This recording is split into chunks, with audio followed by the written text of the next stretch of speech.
Hello out there, everyone. Today I thought I would go ahead and review my Blu-ray copy of The Prestige, given the upcoming Oppenheimer film by Christopher Nolan.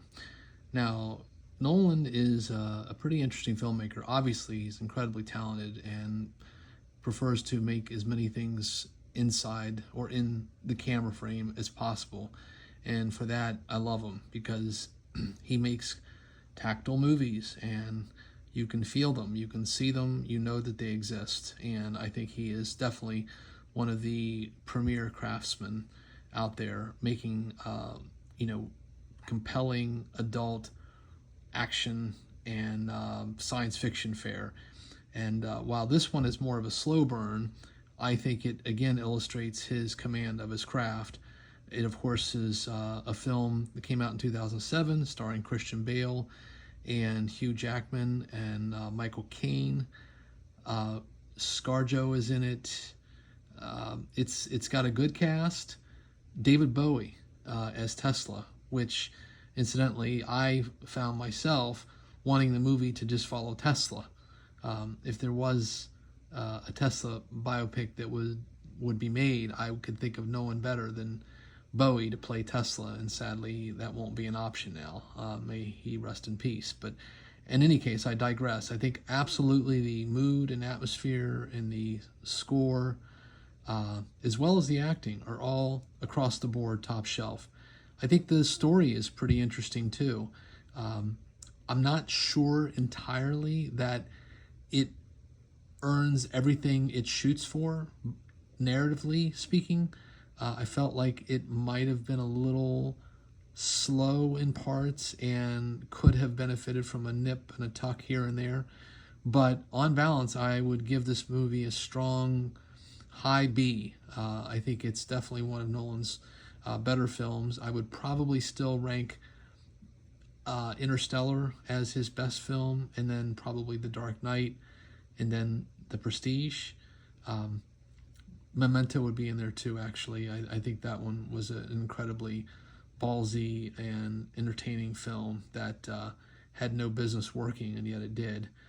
Tenet, on the other hand, I found completely impenetrable. I mean, it was the most inscrutable story I think I've ever seen.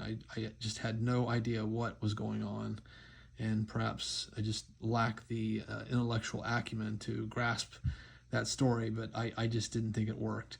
But The Prestige is definitely a movie worth watching. It's, like I said, it's entertaining, it's well acted, beautifully shot, beautifully scored. Everything about the film is solid.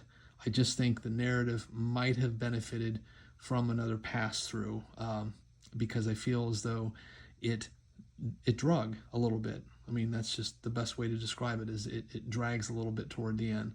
But it's certainly a very interesting film, and one that I'm happy to have on my shelf. Now, this is one of the early Blu-ray releases, so of course it has all those, Blu-ray advertisements at the beginning that, basically tell you how great Blu-ray is, indicating that it was, one of the first Blu-ray discs released. And it does look good.